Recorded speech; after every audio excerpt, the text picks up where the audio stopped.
নমস্কার, আমি অদিতি। শুরু করছি উত্তরের সংবাদ। বিস্তারিত সংবাদে যাব, কিন্তু তার আগে চোখ রাখবো শুক্রবারের বিশেষ সংবাদে। হল্ট স্টেশনের দাবিতে রেলপথ অবরোধ করে বিক্ষোভে সামিল জলপাইগুড়ি নন্দনপুর বোয়ালমারির বাসিন্দারা, যার জেরে আটকে দূরপাল্লার মিতালি এক্সপ্রেস, দার্জিলিং মেল সহ বেশ কিছু ট্রেন। সমস্যায় নিত্যযাত্রীরা। অত্যাধুনিক চিন্তা ভাবনায় আন্ডারপাসের জল নিষ্কাশনের আধুনিক যন্ত্র তৈরি করে সকলের নজর কাড়লেন জলপাইগুড়ি ডাঙ্গাপাড়ার বাসিন্দা কার্তিক দাস।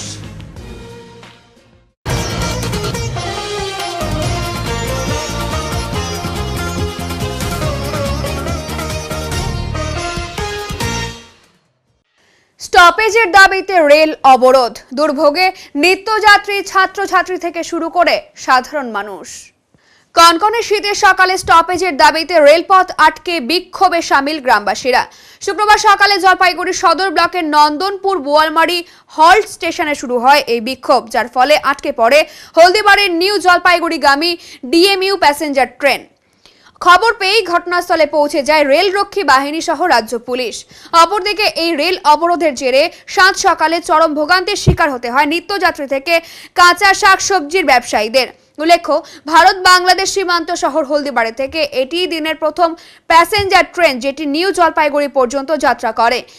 রেল অবরোধ প্রসঙ্গে গ্রামবাসী রাজীব সরকার জানান, এই হল্ট স্টেশনে 9 বছর ধরে ট্রেন দাঁড়াতো, কিন্তু করোনা কালে এই স্টপেজ তুলে দেয় বলে রেল দপ্তর বলে জানা যায়।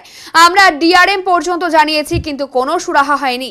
অপর এক রেল পথ অবরোধকারী বিশ্বজিৎ মণ্ডল একই দাবি জানিয়ে বলেন, আগে ট্রেন দাঁড়াতো আমাদের এই জায়গা থেকে, পরবর্তী স্টেশন একদিকে মণ্ডলঘাট, আরেকদিকে কাশিয়াবাড়ি বাস স্ট্যান্ড, 3 কিলোমিটার দূরে।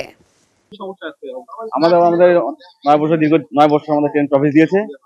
আসলে আমরা 7 তারিখ অবধি ডিআরএম অবধি আমাদেরকে বলেছিল যে আমাদের 7 তারিখ অবধি ট্রেন দাঁড়াবে, কোনো কিছুই আমাদের করা হচ্ছে না। এই কারণে আমরা ট্রেন অবরোধ করছি। প্যাসেঞ্জার হলদিবাড়ি শিলিগুড়ি। আমাদের তো একটা 9-10 এই আসার জন্য 10 বছর আগে তো ট্রেন দাঁড়িয়েছে আমাদের। করোনার সময়কালে থেকে আমাদের ট্রেন দাঁড়ায়নি, আর তখন থেকে ট্রফিসটা বন্ধ করে দিয়েছে। করোনার সময় বন্ধ হয়েছে? হ্যাঁ, করোনার সময় বন্ধ হয়েছে। আর ট্রফিস দিচ্ছে না। কি চান আপনারা? আমার ট্রফিস যাচ্ছে, প্যাসেঞ্জার সব লোকাল প্যাসেঞ্জার ট্রেন, আমাদের ট্রফিস লাগবে। এই ট্রেনের উপর কতদিন যাচ্ছে? এই ট্রেনের মধ্যে আমাদের যাবে অনেক, প্রতিদিন কম করে তো 2-3 হাজার লোক তো করেই। হ্যাঁ, কৃষক অবশ্যই হলদিবাড়ি নিয়ে যাচ্ছে আমাদের সবজি, জলপাইগুড়ি যাচ্ছে, এনজিবি যাচ্ছে, তারপরে স্টুডেন্টরা আছেন, চলতে থাকে। সবার জন্য, সবার সুবিধার জন্য, আমাদের বাচ্চা কাচ্চা বা লোকজন অনেক, আমরা সব সাধারণ মানুষ, কৃষক বন্ধু সবার জন্য আমাদের দাবি, আমাদের এই হল্ট স্টেশন করতে হবে। আমাদের এই আন্দোলন চলবে স্টেশন আমাদের সুবিধার জন্য, সবার সুবিধার জন্য, বাচ্চা কাচ্চা, হ্যাঁ, ট্রেন দাঁড়ানোর জন্য। না, এর আগে হয়েছিল 3-4 বছর দাঁড়িয়েছিল, তারপর লকডাউনে আগে দাঁড়াতো, তারপর লকডাউনে ফের বন্ধ হয়ে গেছে। এখন আবার মানে স্টপেজ দিতে হবে আমাদের লোকাল ট্রেনের জন্য। সেই কারণে আমাদের দাবি সবার জন্য মানতে হবে। অসুবিধা না, এদিক ওদিক যেতে অনেক অসুবিধা হয়। আমাদের বাস স্টপেজ অনেকটা দূরে, কলেজে যায় বাচ্চা কাচ্চা। হলদিবাড়ি। আমার নাম মৌমিতা সরকার। কোন ট্রেন আটকালেন? আমরা লোকাল 8টা ট্রেন আর 7টা ট্রেন বোধহয়। যতক্ষণ না দাঁড়াবে, না বলবে ডিএম স্যার, ততক্ষণ। যাত্রী ভোগান্তি চরমে। হল্ট স্টেশনের দাবিতে রেল অবরোধের জেরে কোচবিহারের হলদিবাড়ি স্টেশনে আটকে পড়ল ঢাকা থেকে এনজিপি গামী মিতালি এক্সপ্রেস। হলদিবাড়ি থেকে কলকাতাগামী সুপারফাস্ট এক্সপ্রেস প্রায় 2 ঘন্টা ধরে চলছে অবরোধ। আটকে পড়েছে শিয়ালদা থেকে হলদিবাড়িগামী দার্জিলিং মেল সহ একাধিক লোকাল ট্রেন। অবরোধের জেরে আটকে পড়া ঢাকা থেকে আসা মিতালি এক্সপ্রেসের যাত্রীদের বিশেষ বাসে করে এনজিপি পৌঁছে দেওয়ার ব্যবস্থা করল রেল। এদিন সকালে জলপাইগুড়ি কেরারপাড়ার রেলপথে হল্ট স্টেশনের দাবিতে স্থানীয় বাসিন্দাদের জলপাইগুড়ি নন্দনপুর রেল লাইন অবরোধ করে রেখেছেন বাসিন্দারা। অবরোধের ফলে জলপাইগুড়ি টাউন স্টেশনে থেমে গেল যাত্রী পরিষেবা।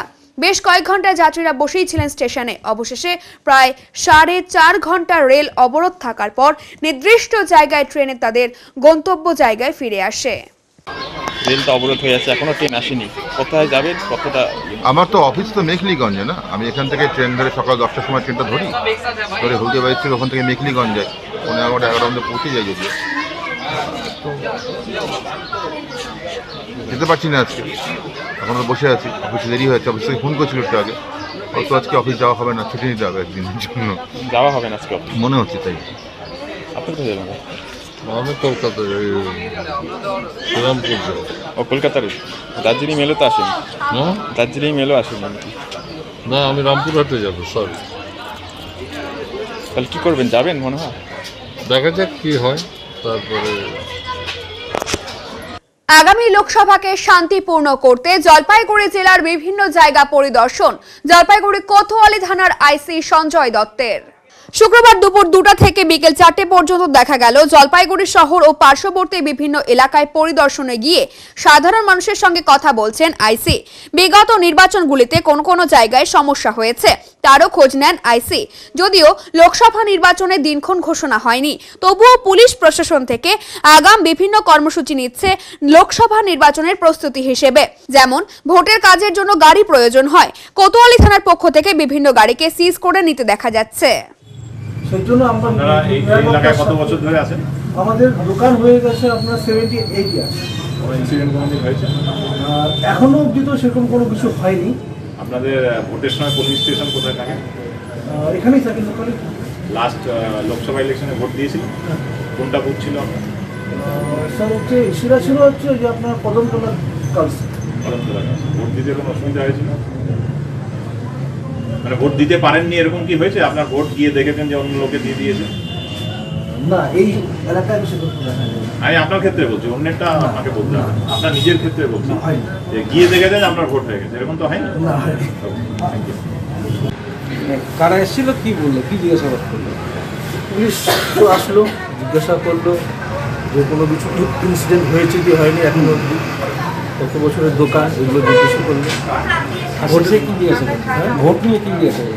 ভোট নিয়ে জিজ্ঞাসা করলো যে কোনো সময় ভোট দিতে গিয়ে দেখেছেন কি না যে আপনার মানে আমার ভোট অন্য কেউ দিয়েছে কি না, জিজ্ঞাসা করলো।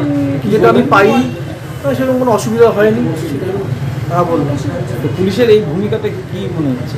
ঠিক বুঝতে পারলাম না। না মানে আসলে এই যে জিজ্ঞাসাবাদ করলো, জিজ্ঞাসা করলো হয়তো আমি তো ভাবলাম হয়তো আমার নিরাপত্তার খাতিরে জিজ্ঞাসা করলো, কিন্তু নিরাপত্তার সঙ্গে আবার ভোটটাকে টেনে নিয়ে আসলো। কোন দিক থেকে কোনটা বলতে চাইলো ঠিক অতটা বুঝে উঠতে না বিষয় হচ্ছে ভোট এসে গেছে তো স্বাভাবিকভাবেই একটা, তো সেই জায়গায় দাঁড়িয়ে এই যে পুলিশ জিজ্ঞাসাবাদ করছে, কি মনে হচ্ছে? খোঁজ খবর নিচ্ছে। এই তো এই উদ্যোগ পুলিশের কেমন, এই উদ্যোগ পুলিশ এই যে কাজকর্ম করছে, এই বিষয়ে আমি কি নাম বললেন? সত্যজিৎ রায়। শিক্ষা মানে শুধুই কাগজে কলমের সার্টিফিকেট নয়, ফের তা চোখে আঙুল দিয়ে প্রমাণ করলেন জলপাইগুড়ি শহরের ডাঙ্গাপাড়ার বাসিন্দা কার্তিক দাস। পেশায় ইলেকট্রিশিয়ান কার্তিক বাবু নিজ চেষ্টায় তৈরি করেছেন আন্ডারপাসে জমে থাকা জল নিকাশের আধুনিক যন্ত্র। কিন্তু কেন হঠাৎ আন্ডারপাসের জল নিকাশের অত্যাধুনিক যন্ত্র বানানোর চিন্তা ভাবনা? কার্তিক বাবু জানান, একসময় রেল লাইনে আটকে পড়ে পাশের অ্যাম্বুলেন্সের এক রোগীকে ছটফট করতে দেখেন তিনি। আন্ডারপাস না থাকায় রাস্তার ওপারে গিয়ে কিভাবে হাসপাতালে পৌঁছবেন তাতে নাজেহাল হতে হয় রোগীর পরিবারকে। সেই থেকেই এই ভাবনার জন্ম কার্তিক বাবুর। দীর্ঘদিন ধরে রেল লাইনে আটকে পড়ে যানজটের সৃষ্টি হয়, রোগীদেরও সমস্যা হয় হাসপাতালে পৌঁছতে। এলাকার বাসিন্দাদের বহুদিনের দাবি একটি আন্ডারপাস তৈরির, কিন্তু তা হচ্ছে কই। পাশাপাশি আন্ডারপাসের একটি মূল সমস্যা জল জমা। বৃষ্টির কারণে আন্ডারপাসে জল জমে গেলে সাধারণ মানুষের যাতায়াতের যেমন অসুবিধে হয়, তেমনি জল নিকাশের ক্ষেত্রেও যন্ত্রের মধ্যে জল ঢুকে যাওয়ার ভয় থাকে। সেই সমস্যা সমাধান কার্তিক বাবুর এই ভাস্কর্যে। তিনি এমনভাবেই জল নিকাশে এই যন্ত্র তৈরি করেছেন যাতে যন্ত্রের মধ্যে জল ঢোকার কোনো ভয় নেই। আন্ডারপাসে জমে থাকা জল সহজেই নিষ্কাশন হয়ে যাবে এই যন্ত্রের মাধ্যমে। কার্তিক বাবুর এমন কাজে খুশি এলাকার সাধারণ মানুষ। আধুনিক এই যন্ত্র চাক্ষুষ করতে ইতিমধ্যেই কার্তিক বাবুর বাড়িতে ভিড় জমাচ্ছেন বহু মানুষ। এই যন্ত্রের সঠিক ব্যবহার সাধারণ মানুষের জীবনযাত্রাকে সহজ করে দেবে বলেই বিশ্বাস কার্তিক বাবুর। এটা একটা গত কয়েক বছর ধরে শুনে আসছি যে আন্ডারপাসগুলোতে জল জমে, রেলওয়ে আন্ডারপাসগুলোতে। তো সেই জন্য আমি জল না জমতে পারে সেই জন্য আমি একটা যন্ত্র আবিষ্কার করছি। যেমন আন্ডারপাসে ঢোকার আগে টিনের শেড, আন্ডারপাসে ঢোকার আগেই একটা বাম্প এবং তার আগে তারের জালি দেওয়া ড্রেনের তলা দিয়ে জল চলে যাবে। এবং পাম্পের ভিতরে যদি এই আন্ডারপাসের ভিতরে যদি জল জমে, একটা পাম্প লাগানো আছে, সেটা অটোমেটিক পাম্পটা চালু হয়ে যাবে। পাম্পটা জলটা শুকিয়ে দিয়েই তবে পাম্পটা থামবে নিজে নিজেই। এটা কি কারণে এই আপনার চিন্তা ভাবনা আসলো? এটা আমি রানীনগরে গত কয়েক মাস আগেও শুনছিলাম যে ওখানে অ্যাম্বুলেন্স নিয়ে পাঠাতে পারছিল না ওই আন্ডারপাসে জল জমার জন্য, এবং মালবাজারও শুনছিলাম। তখন থেকে আমার মাথায় এটা ঘুরপাক খাচ্ছিল।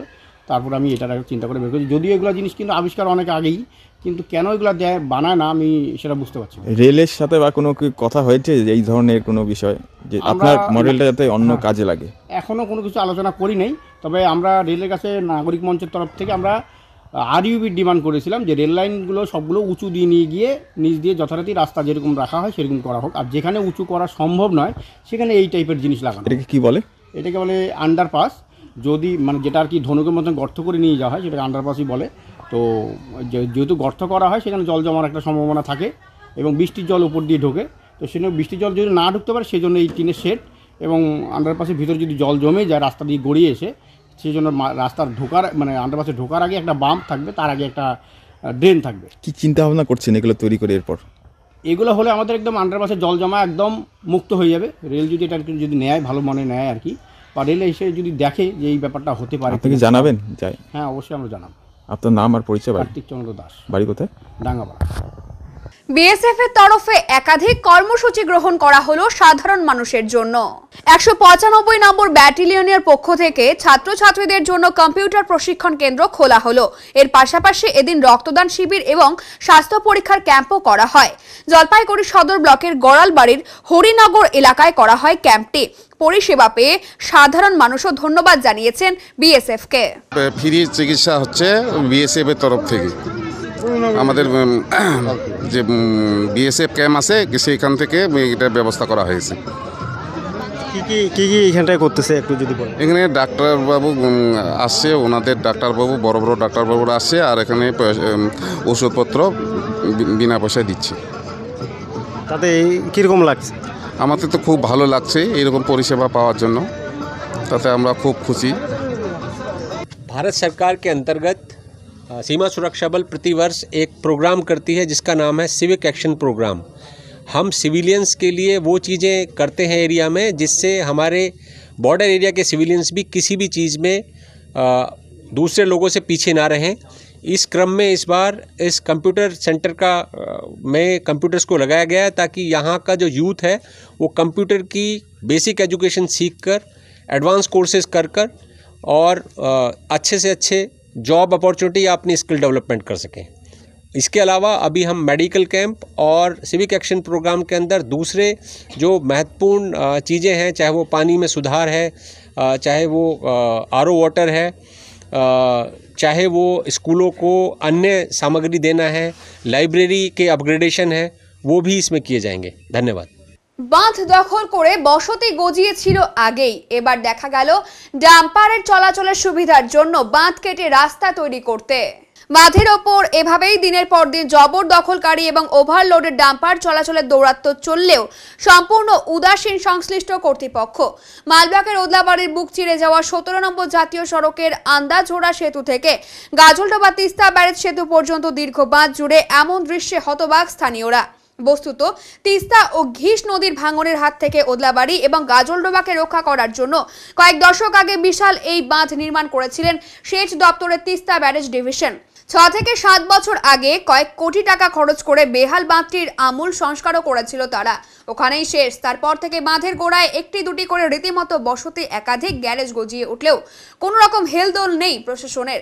পরিস্থিতির সুযোগ নিয়ে ইদানিং আবার একাধিক জায়গায় বাঁধ কেটে রীতিমতো র্যাম্প তৈরি করে নিয়েছে এক শ্রেণীর ডাম্পার মালিকরা।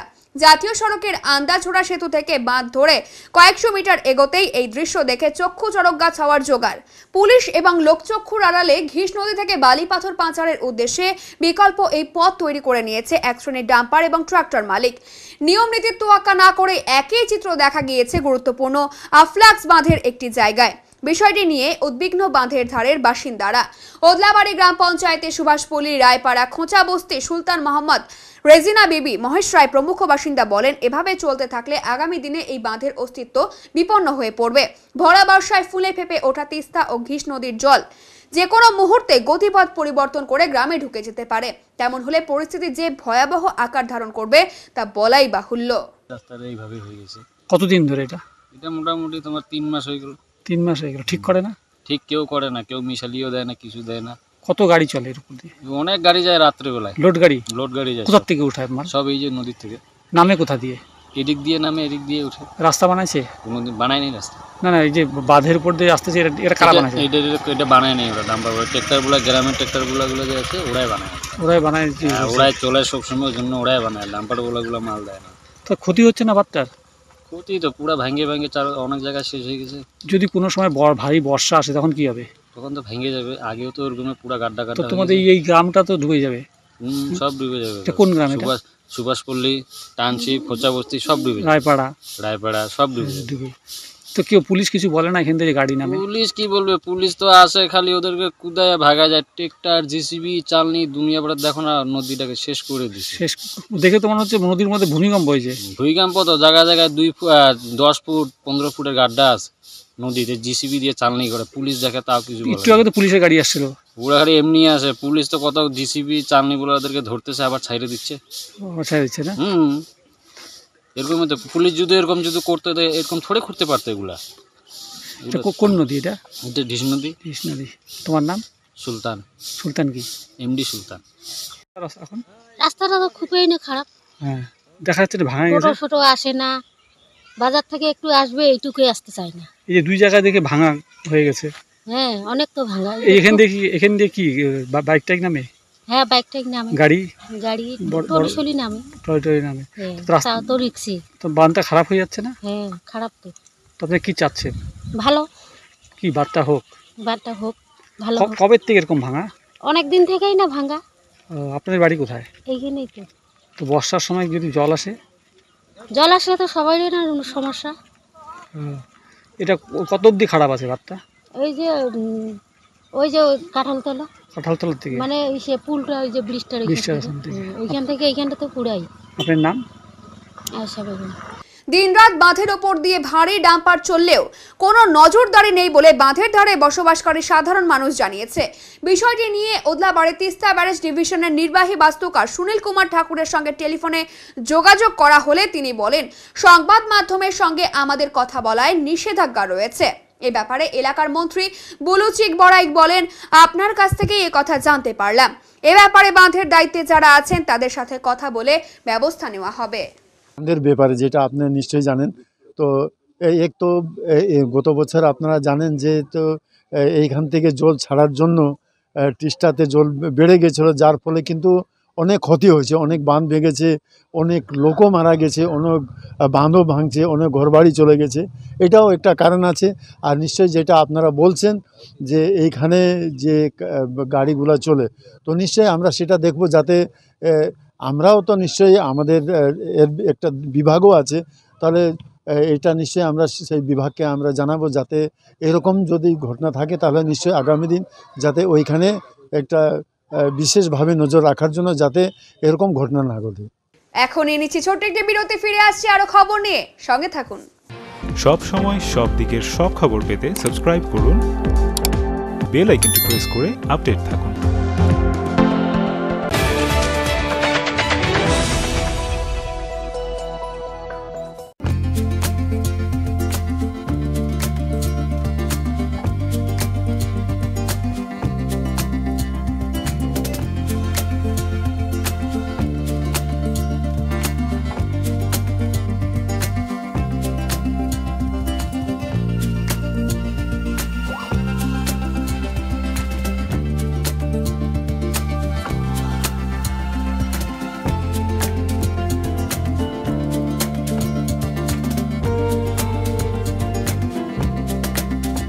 আপনার শহরে প্রসিদ্ধ লৌহ বিপণী কেএস আয়রন হাউসের তরফে সকলকে জানাই প্রীতি ও শুভেচ্ছা। এখানে আপনি পাবেন নামি দামি ব্র্যান্ডের সকল প্রকার লৌহ সামগ্রীর বিপুল সম্ভার। এখানে পাবেন square pipe, round pipe, angles, square bar, পাতি, শীট, টিনের বিভিন্ন আইটেম। এছাড়াও রয়েছে all type of grill and আলমারি ফ্যাক্টরি আইটেম। প্রতিষ্ঠিত মার্বেল ব্যবসায়ী দীপেন্দ্র চক্রবর্তী ও তার সহধর্মিনী মৌসুমী চক্রবর্তীর কেএস আয়রন হাউসে প্রতিটি জিনিসই পাবেন রিজনেবল প্রাইসে। তাই এবার আর বাইরে ছুটতে হবে না আপনাদের। লোহা ও লৌহজাত সামগ্রী সুলভ মূল্যে কিনতে তাই আজই আসুন। আমাদের ঠিকানা কেএস আয়রন হাউস, 4 নম্বর ঘুমটি, জলপাইগুড়ি।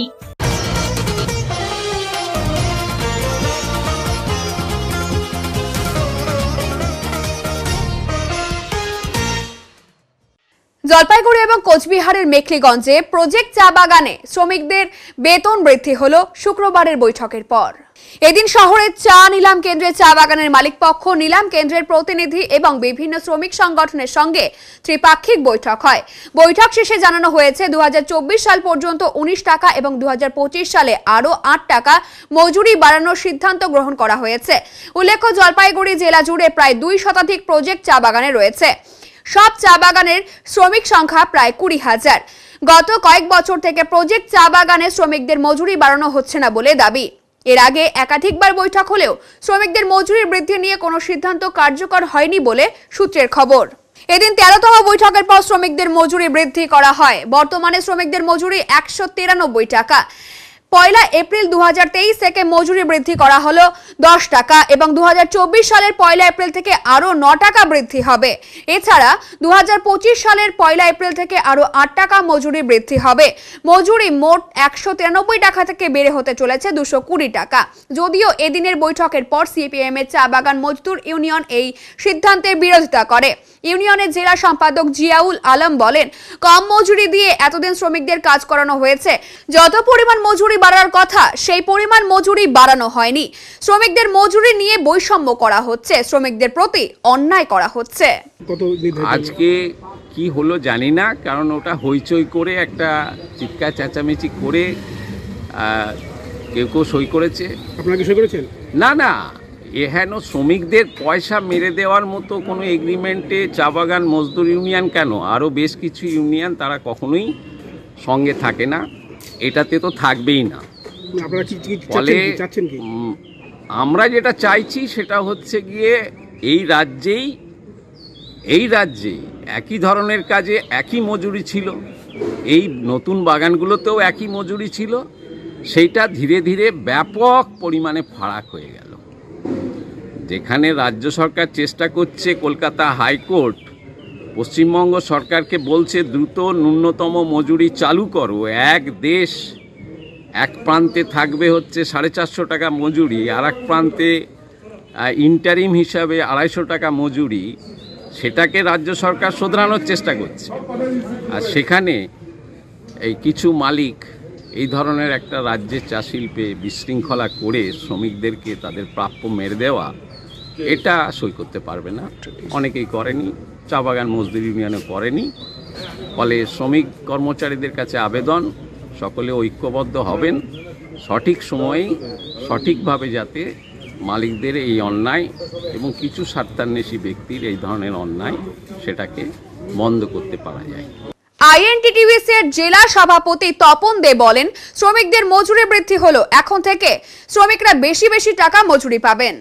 জলপাইগুড়ি জেলার প্রজেক্ট যে চা বাগানগুলো আছে 25 একরের ঊর্ধ্বে, যেটা 2022 সালে এগ্রিমেন্ট শেষ হয়ে গেছে মার্চ মাসে, সেটাই 1 বছর আমরা ছাড় দিয়েছিলাম পরিস্থিতি বুঝে সমস্ত ইউনিয়ন আলোচনা করে যে 1 বছরের কোনো এরিয়া লাগবে না। কিন্তু 2023 সালের এপ্রিল মাস থেকে চুক্তি হলো, 2023-এ 10 টাকা সেটার এরিয়ার পাবে শ্রমিকরা, আর 2024-এ আবার 9 টাকা, অর্থাৎ এই যে সামনে এপ্রিল মাস আসছে এখানে 19 টাকা বৃদ্ধি হলো একবারে শ্রমিকদের, তার 10 টাকার এরিয়ার পাবে আর 9 টাকা আবার এক্সট্রা হলো। আবার পরের বছর অর্থাৎ 2025-এ আবার 8 টাকা, অর্থাৎ 27 টাকার একটা এগ্রিমেন্ট হলো, 3 বছরের একটা চুক্তি হলো, তার মধ্যে 1 বছর এরিয়ার হলো।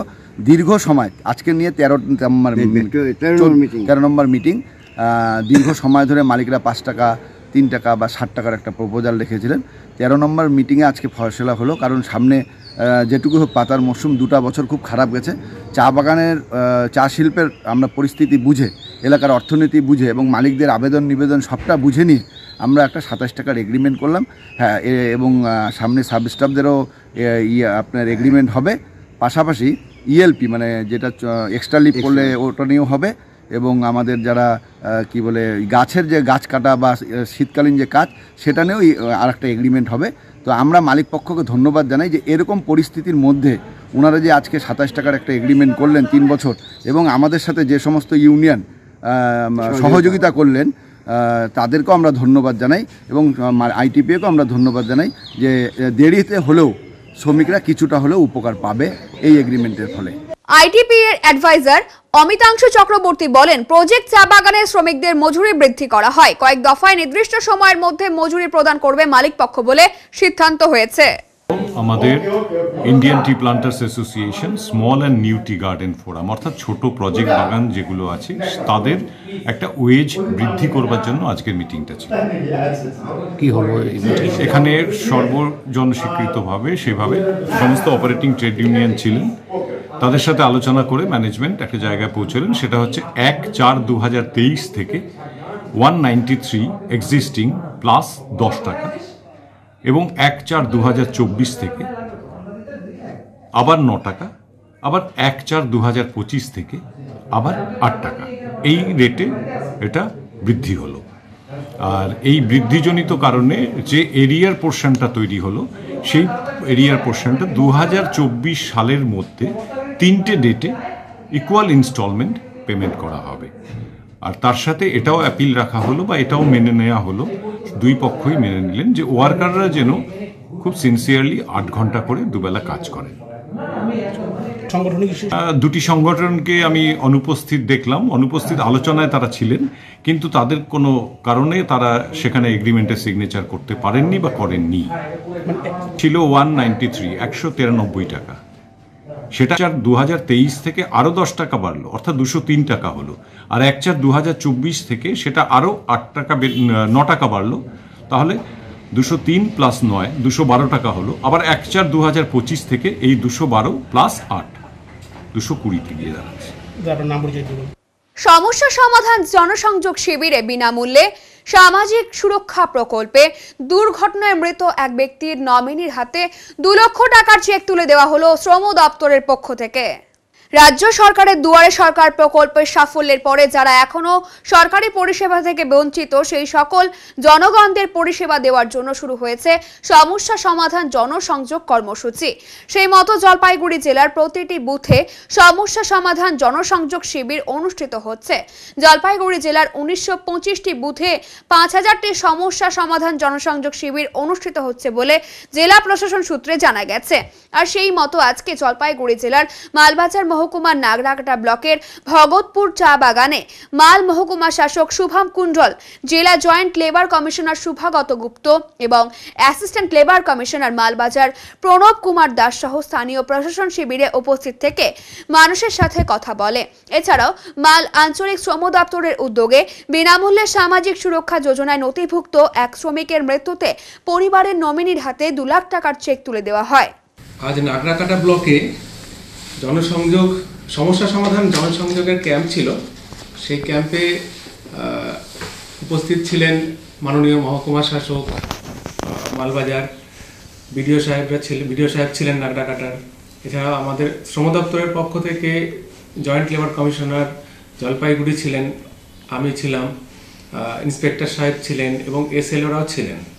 তা আমাদের ওখানে আমরা জনসংযোগ কর্মসূচিতে অংশগ্রহণ করি এবং আমাদের পক্ষ থেকে 4 লক্ষ টাকার চেক প্রদান করি। বেনিফিশিয়ারি যারা ছিলেন বিনামূল্যে সামাজিক সুরক্ষা যোজনার, তাদের নমিনিকে আমরা চেকগুলো তুলে দিই। তাদের মধ্যে দীপঙ্কর সাহা, যিনি মারা গেছিলেন দুর্ঘটনাজনিত কারণে, তার নমিনিকে আমরা 2 লক্ষ টাকার চেক তুলে দিই। মাল ব্লকের চেল বস্তির জমিকার, এই নিয়ে চরম উত্তেজনা সৃষ্টি হয়েছে মাল ব্লকের চেলবস্তি এলাকার বাসিন্দাদের মধ্যে। চেলবস্তিবাসীদের দাবি তাদের জমি রানীচেরা চা বাগান জোর করে দখল করেছে। আর এই চা বাগানকে মদত দিচ্ছে মাল ব্লক তৃণমূল কংগ্রেসের সভাপতি সুশীল কুমার প্রসাদ। চেলবস্তিবাসীদের আরো বক্তব্য, সুশীল কুমার প্রসাদ তাদের হুমকি দিচ্ছে অবিলম্বে জমি ছেড়ে দেওয়ার জন্য। গ্রামের মহিলাদের বক্তব্য, সুশীল কুমার প্রসাদ অন্যায়ভাবে তাদের জমি চা বাগানকে দেওয়ার চেষ্টা করছে। তবে সমস্ত অভিযোগ নস্যাৎ করেছে সুশীল কুমার প্রসাদ। সুশীল বাবুর দাবি, যতদূর জানি এই জমি রানীচেরা চা বাগানের, কারণ তাদের কাছে জমির কাগজপত্র রয়েছে। সুশীল বাবু আরো বলেন, এখানে কারো পক্ষে কথা বলছি না, যা সঠিক সেই কাজ করছি। এই জমির মধ্যে স্থানীয় কিছু জমি মাফিয়া ঢুকে গিয়ে সমস্যা তৈরি করেছে। যদি ওরা কোনো কল রেকর্ডিং, কোনো ভিডিও যদি না দেখায়, তাহলে তো আমি আর বলবো না কি ওদের সঙ্গে তার মুখ লাগতে আমি যাব না। আর আমি ওইখানে প্রশাসন যেদিন গেছিল, পুলিশের সামনে আমি গেছি, তো আমরা তাই বলেছি, নিয়মে আছে কি যার কাছে পেপার আছে সে বিএলআরও কাছে যাক, আর যে লোকটা বলছে, আমি শুনছি নিউজের মধ্যে, এইটা জমির মাফিয়া, এ হলো ওইখানকার 1 নম্বর দালাল ছেলে। এরাই জমি কিছু ওইখানে বাউন্ডারি করে দখল করে রেখেছিল। আর একটা জিনিস বলুন তো, যদি এদের কাছে পেপার আছে তাহলে এরা তো আমাদের কাছে অফিসিয়াল আসা উচিত কি আমাদের কাছে পেপার আছে। যদি কেউ ওর উপরে চাষ করছে বা কিছু করছে তাহলে বিএলআর অফিসের কাছে যাবে। আমরা তো যার কাছে পেপার আছে তার কথাই বলবো। আর এইটা কমপ্লিট, এখনও আমি বলছি আপনার মাধ্যমে, ওটা রানীচিরার জায়গা আমরা যতটুকু জানি। এখন যদি এদের কাছে পেপার হলে এরা নিবে, আমরা কাউকে ধমকি দিতে যাই নেই। এই জমি মাফিয়া, এই ছেলেটা একদম মার্কা মারার জমি মাফিয়া। আর এই লোকরা, আমার খুব দুঃখের সাথে বলতে হয়েছে কি, এই গ্রামের লোককে আমরা বাগান থেকে এনওসি দেওয়াই দিব বলেছিলাম, প্লাস পাট্টা করাই দিব বলেছিলাম। চায় সুন্দরী মারফতে এদের 1,20,000 টাকা যেহেতু লেবার লাইনের মধ্যে ওটা পড়বে, ওইটাও আমরা করিয়ে দিব ভেবেছিলাম। কিন্তু কিছু মানে বিশেষ লোকরা উদলাবাড়ির এদেরকে মিসগাইড করছে, এদের সঙ্গে রাজনীতি হিসাবে করার চেষ্টা করে, কমপ্লিট মিসগাইড। সেটা উদ্দেশ্য মানে উদলাবাড়িরা লোকই বলছে, আমাদের কোনো উদ্দেশ্য তো থাকতেই পারে। আমার উদ্দেশ্য থাকতে পারে আমি এখনো প্লেনে যাব দিল্লি, সেটা কি উদ্দেশ্য থাকলে তো হবে না, তার জন্য আমাকে টিকিট কাটতে হবে, টিকিট ওয়েটিং আছে নাকি কনফার্মেশন আছে সেটা দেখতে হবে। উদ্দেশ্য থাকতেই পারে। আমি কারো জমির উপরে আমি কাউকে বলতে পারবো না, ওরা অফিসিয়াল আমাদের কাছে আসুক। কিন্তু উদলাবাড়ির কোনো লিডারকে নিয়ে আসলে হবে না। জেলা পরিষদের মেম্বার সেলিনা ছেত্রী, ওনাদের ভালো চিন্তাধারা ছিল এদের গ্রামের বাসীর জন্য। উনি ম্যানেজমেন্ট কাছে আমার সঙ্গে গেছিল, ম্যানেজারের কাছে গেছিল। যদি সেলিনা ছেত্রী জেলা পরিষদের মেম্বার আসবে, ওই গ্রামের লোকের জন্য আমরা এনওসি লাগবে কি লাগবে আমরা কোম্পানির সঙ্গে কথা বলেছি, আমরা করিয়ে দেবো। কিন্তু এরা মিসগাইড হচ্ছে, মাফিয়াদের চক্করে পড়ে গেছে এরা। আমি কেন, ওরা বলতেই পারে, ওরাও আমাদের লোক, ওদের ধারণা হইতেই পারে যে আমি ওদের জন্য কিছু করে দিচ্ছি না কেন। তো আমি তো আর ইলিগাল কাজ করে দিব না নাকি, কারো জমি কাউকে বসায় দিতে পারবো না। অবশেষে চেল নদী চরের জমির বাস্তব অবস্থা জানতে আদালতের নির্দেশে অ্যাডভোকেট কমিশনার নিয়োগ করা হলো। জলপাইগুড়ি সিভিল জাজ বিচারপতি মৌমিতা মিত্রর এজলাসে গত শুক্রবার রানীচেরা চা বাগানের তরফে দায়ের করা এই সংক্রান্ত মামলাটির শুনানি হয়।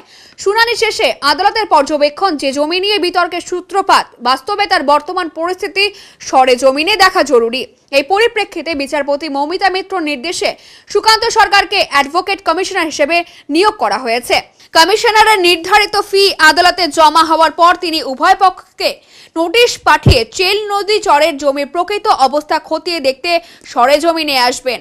একই সাথে মামলার পরবর্তী শুনানির দিন পর্যন্ত বিতর্কিত ওই জমিতে ইনজাংশন জারির নির্দেশও দিয়েছেন বিচারপতি। উল্লেখ্য, যে নদীর চরে 60 একর ফাঁকা জমি নিয়ে ওদলাবাড়ি গ্রাম পঞ্চায়েতের চেল বস্তির বাসিন্দাদের মধ্যে রানীচেরা চা বাগান কর্তৃপক্ষের বিবাদ দীর্ঘদিন ধরে চলছে। চা বাগান কর্তৃপক্ষের তরফে বাগান মালিক পক্ষের দাবি, রাজ্য সরকারের পক্ষ থেকে ওই জমি চা বাগানের নামে লিজ দেওয়া হয়েছে। বাগান মালিকের দাবি, শুধুমাত্র চেল নদী চরের জমি নয়, চেল বস্তির বাসিন্দারা ঘর বাড়ি বানিয়ে যে জমিতে বসবাস করছেন সে জমিও চা বাগানের লিজ প্রাপ্ত। এই সংক্রান্ত সমস্ত নথিপত্র তাদের কাছে রয়েছে। অন্যদিকে চেল বস্তির প্রায় শতাধিক পরিবারের দাবি, ওটা আসলে ওয়েস্ট জমি। কয়েক দশক ধরে তারা ওই জমিতে চাষবাস করে এসেছেন। গত কয়েক বছরে চেল নদীর জলস্রোত অন্যদিকে সরে যাওয়ায় এখন আর চাষবাস হয় না। তবে পশু চারণের জন্য এখনো তারা ওই জমিটি ব্যবহার করছেন।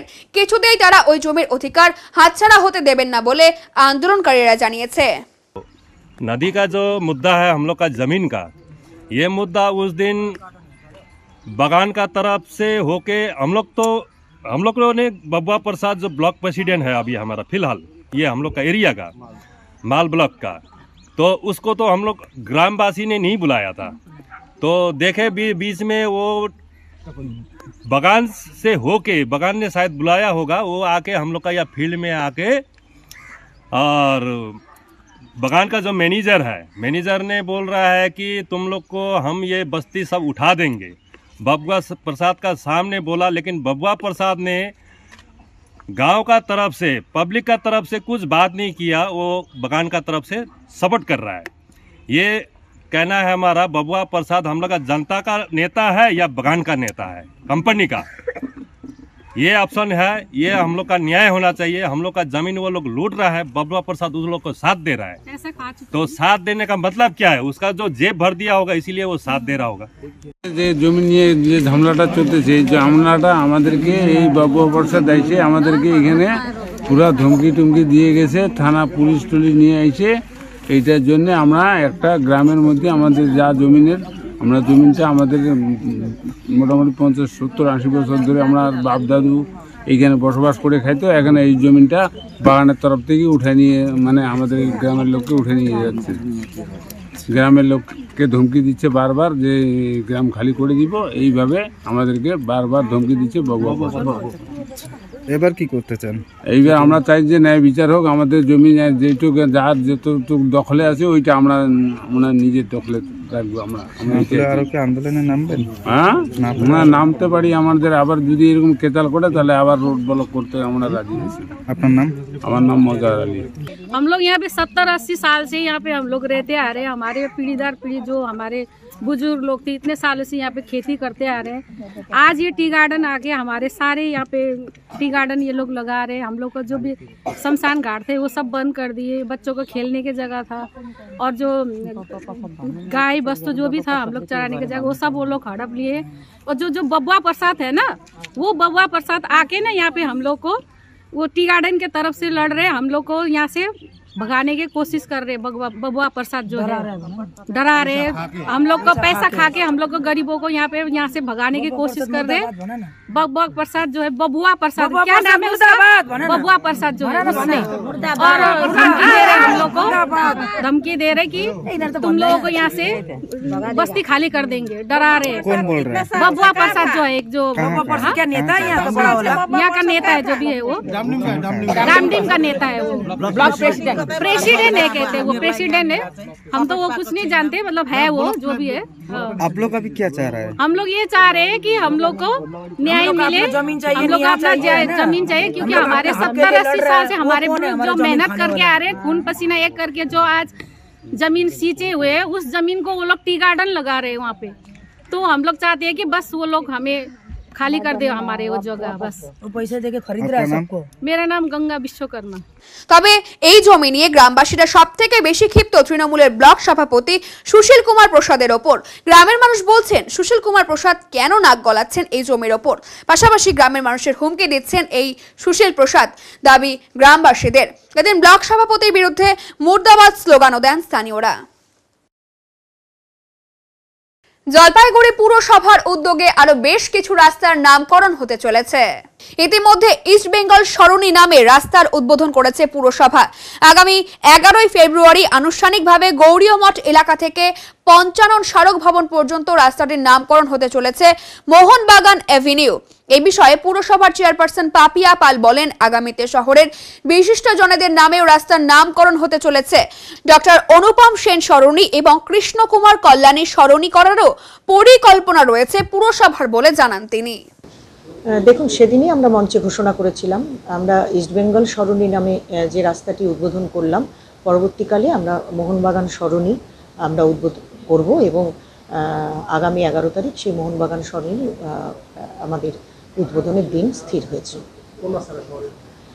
আমরা আশালতা বসু বিদ্যালয় অর্থাৎ গৌরীয় মঠের যে বাঁশের দিয়ে যে রাস্তাটা গেছে, আশালতা বসু বিদ্যালয়ের সামনে থেকে গিয়ে আপ টু ব্রিজ পার করে যেটা আমাদের পঞ্চানন বর্মা স্মারক ভবন, সেই পর্যন্ত কিন্তু এই রাস্তাটি আমাদের মোহনবাগান অ্যাভিনিউ বলে আমরা উদ্বোধন করতে চলেছি।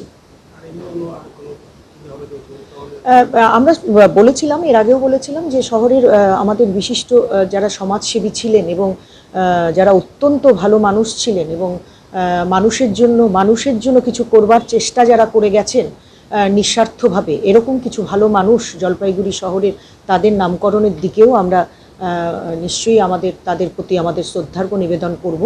এবং সেক্ষেত্রে আমরা ডক্টর অনুপম সেন সরণি যেমন আমরা করব, সেমনি আমরা কৃষ্ণকুমার কল্যাণী সরণি যেমন আমরা করব, তেমনি আমরা আগামী দিনে এসপি রায় সরণি করব বলেও একটা আমরা সিদ্ধান্ত নিয়েছি। এটা আমাদের বোর্ড অফ রেজুলেশনেই আমরা এটা পাস হয়েছে এবং আগামী দিনে পরবর্তী পর্যায়ে আমরা আগামীতে হয়তো আমাদের এটা 11 তারিখ হয়ে গিয়ে আমাদের 17 তারিখে কিন্তু আমাদের কৃষ্ণকুমার কল্যাণী অনুপম সেন সেটা আমরা একটু বৈঠক করে নিয়ে আমরা কোন কোন সরণিতে আবার 17 তারিখ রাখছি সেটা কিন্তু আমরা আগামীতে এগোবো। এখনই নিচ্ছি ছোট্ট একটি বিরতি, ফিরে আসছি আরো খবর নিয়ে, সঙ্গে থাকুন। সব সময় সব দিকের সব খবর পেতে সাবস্ক্রাইব করুন, বেল আইকনটি প্রেস করে আপডেট থাকুন।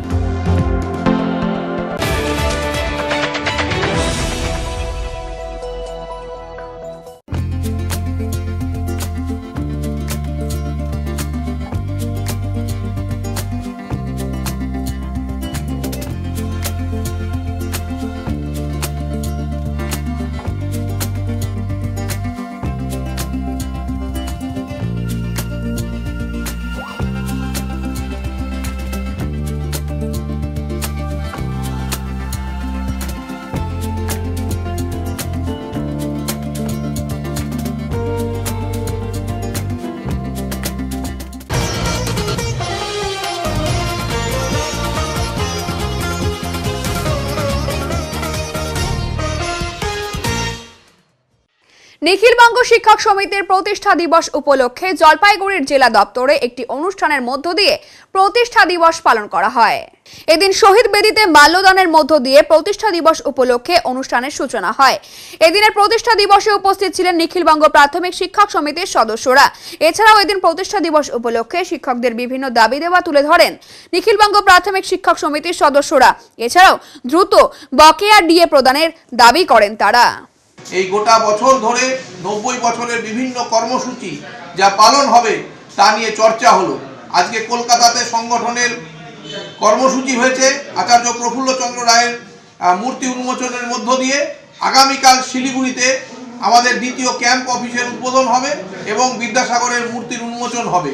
সারা বছর ধরে রক্তদান কর্মসূচি, ক্রিয়া প্রতিযোগিতা, ক্রিয়া কর্মসূচি, সাংস্কৃতিক প্রতিযোগিতা, সাংস্কৃতিক কর্মসূচি, বিভিন্ন ধরনের সেমিনার, সংগঠনের ইতিহাস প্রকাশ, বিকল্প বই, মেধা অন্বেষণ, এই ধরনের বিভিন্ন ধরনের কর্মসূচির মধ্য দিয়ে আমাদের সংগঠন 90 বছরের পদার্পণ এবং সারা বছর ধরে 90 বছরের কর্মসূচি পালন করা হবে।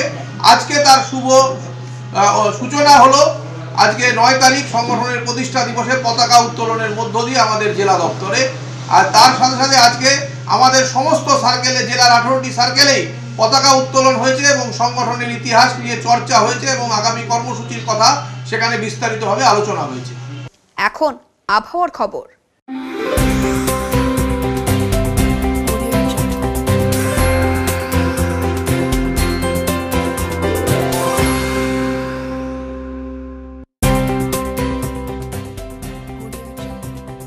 কেন্দ্রীয় আবহাওয়া দপ্তরের জলপাইগুড়ি কেন্দ্র থেকে পাওয়া তথ্য অনুযায়ী শুক্রবার দিনের সর্বোচ্চ তাপমাত্রা ছিল 25.1 ডিগ্রি সেলসিয়াস এবং সর্বনিম্ন তাপমাত্রা ছিল 9.6 ডিগ্রি সেলসিয়াস। গত 24 ঘন্টায় কোনো বৃষ্টিপাত হয়নি। শেষ করবার আগে আজকের বিশেষ সংবাদ আরো একবার। হল্ট স্টেশনের দাবিতে রেলপথ অবরোধ করে বিক্ষোভে সামিল জলপাইগুড়ি নন্দনপুর বোয়ালমারির বাসিন্দারা, যার জেরে আটকে দূরপাল্লার মিতালি এক্সপ্রেস, দার্জিলিং মেল সহ বেশ কিছু ট্রেন। সমস্যায় নিত্যযাত্রীরা। অত্যাধুনিক চিন্তা ভাবনায় আন্ডারপাসের জল নিষ্কাশনের আধুনিক যন্ত্র তৈরি করে সকলের নজর কাড়লেন জলপাইগুড়ি ডাঙ্গাপাড়ার বাসিন্দা কার্তিক দাস। উত্তরের মন পরিবেশিত উত্তরের সংবাদ এখনকার মতো এ পর্যন্তই। নমস্কার।